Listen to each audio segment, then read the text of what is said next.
Facebook Oversight Board has upheld a decision to boot Donald Trump off social media.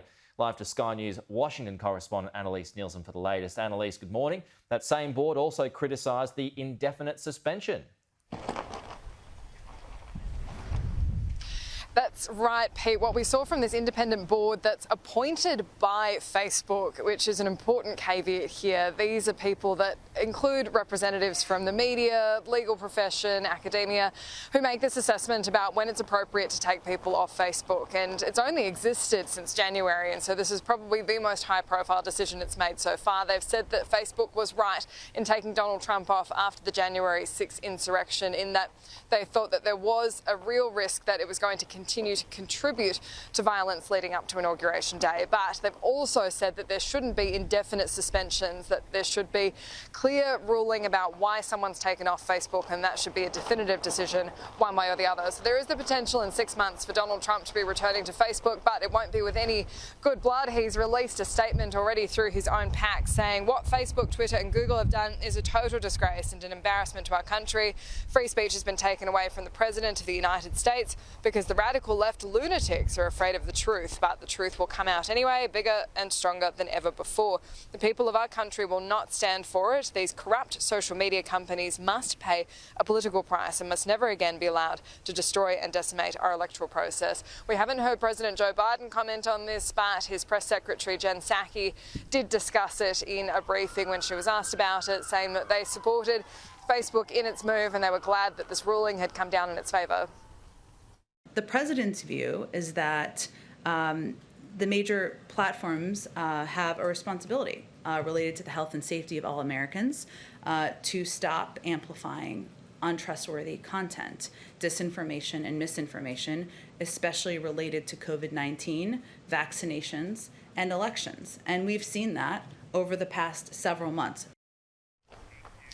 And that idea about misinformation in particular around the coronavirus pandemic is featured in a number of the rulings handed down by this committee already. We've heard Dr. Anthony Fauci, the chief advisor to the president now on the coronavirus pandemic this morning, not putting his opinion in.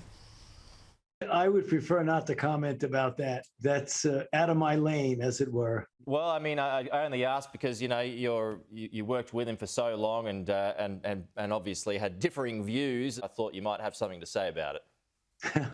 I do, but I'm not going to. Okay, fair enough. Shifting away from that one. Meanwhile, analysts, some big news from White House confirming that they will support a push to release the patents for COVID-19 vaccines.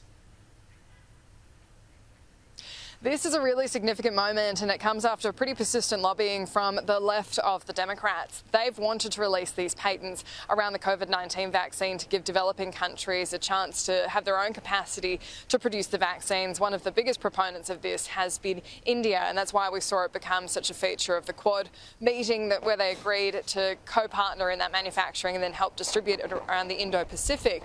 What's really significant is the Americans are going to support this at the World Trade Organization when they rule on these patents, and that's what's really going to be key. There's been significant pushback, though, especially from the business community, saying that just because you release these patents, it gives you a sense of how to do something, but it doesn't mean that these countries can develop the capacity to produce what's very complicated and very, very importantly has to be tightly controlled, the whole process of making a vaccine.